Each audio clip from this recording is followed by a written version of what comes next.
Taxas de juros no Brasil. Então esse será o tema desse vídeo, de forma bastante introdutória, só para a gente ter uma vaga noção do que seja isso, né? Afinal de contas é algo que aparece continuamente ou constantemente na rotina de qualquer brasileiro. A gente está sempre vendo na televisão taxa Selic, taxa de juro para empréstimo no banco, taxa disso, taxa daquilo. Então vamos descobrir um pouco mais, né? Entender um pouco mais sobre essas tais taxas de juros no Brasil. O texto diz o seguinte, ao final do vídeo eu mostro qual o texto que eu estou consultando aqui, tá bom? Sobre administração financeira e explico e contextualizo também o porquê desse vídeo, né? Taxas de juros no Brasil. A alocação de capital entre poupadores e investidores é determinada em uma economia de mercado pelas taxas de juros. Então veja, se eu tenho um dinheiro aqui, um capital sobrando na minha carteira, o que eu vou fazer? Eu sou um poupador, afinal de contas, né? Supondo aqui. Aí eu preciso investir, né? E eu deixo esse dinheiro investido em algum lugar. E agora eu espero que isso tenha algum retorno se for investido. Então isso também é denominado taxa de juro. O juro pode ser entendido como o preço pago pelo aluguel do dinheiro. Então o dinheiro é meu, deixei em alguma organização, coloquei aí na Caixa Econômica.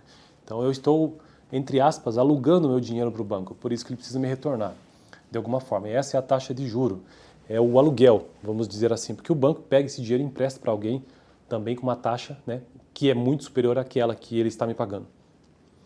Ou seja, o valor que deve ser pago pelo empréstimo de um capital.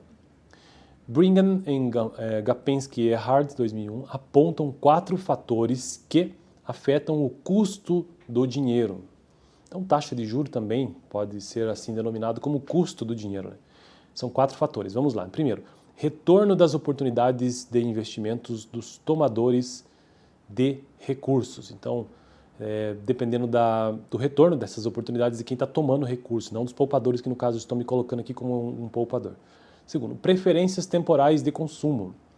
Então, conforme a preferência temporal, naquele tempo, naquele momento, essa taxa de juros também sofre influência.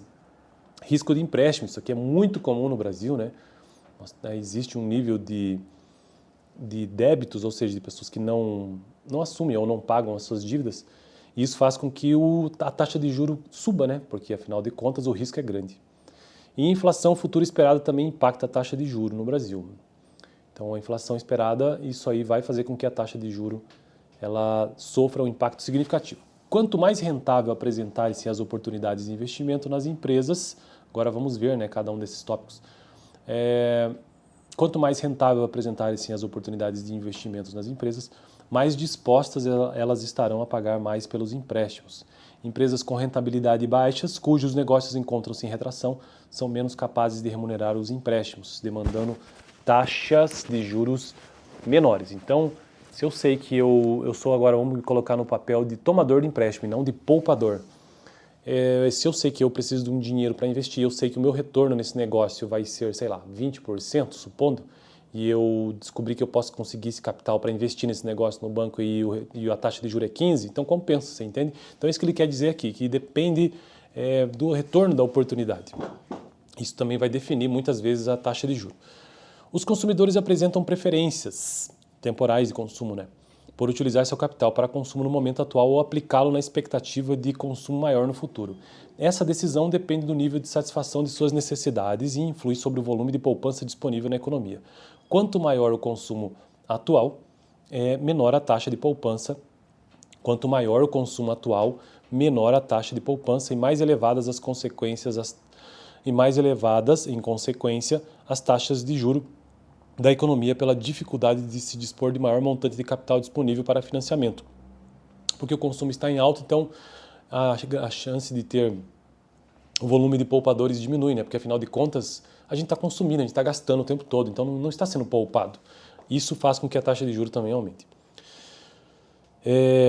Pela escassez mesmo do recurso a ser emprestado, os poupadores estão escassos, faz com que aquele preço do dinheiro, aquele aluguel do dinheiro fique maior. O aumento da capacidade de poupança, juros da economia pela dificuldade de maior disposto de capital disponível para financiamento. O aumento da capacidade de poupança, ao contrário, disponibiliza maior oferta agregada de dinheiro na economia, levando a uma redução das taxas de juros. O último ponto aqui, o risco de empréstimo, né? O risco de não se reembolsar um empréstimo no vencimento eleva a taxa de juros exigida pelos poupadores. Evidentemente, quanto maior o risco de inadimplência do devedor, essa palavra que eu estava buscando agora há pouco, ou seja, quanto mais incapaz ele se mostra de efetuar os pagamentos, famosa insolvência e de juros e principal nas datas pactuadas, mais alta se apresenta a taxa de juros exigida na operação. Lá em contabilidade, inclusive, tem um vídeo que eu já gravei sobre liquidez corrente, né? Talvez tenha um pouco a ver com isso aqui. Beleza? Então esse foi o brevíssimo vídeo de hoje, só para a gente entender essa taxa de juros no Brasil, né? A taxa básica aqui no Brasil se chama Selic, né? Que é inclusive determinada por um conselho ali no Bacen, no Banco Central. Próximo vídeo, taxa nominal de juros. Então vou tentar ou aprofundarei um pouco mais sobre cada um dos elementos das taxas de juros no Brasil. No próximo, taxa nominal de juro. Depois o próximo tópico, taxa de juros livres de risco no Brasil. E por aí vai.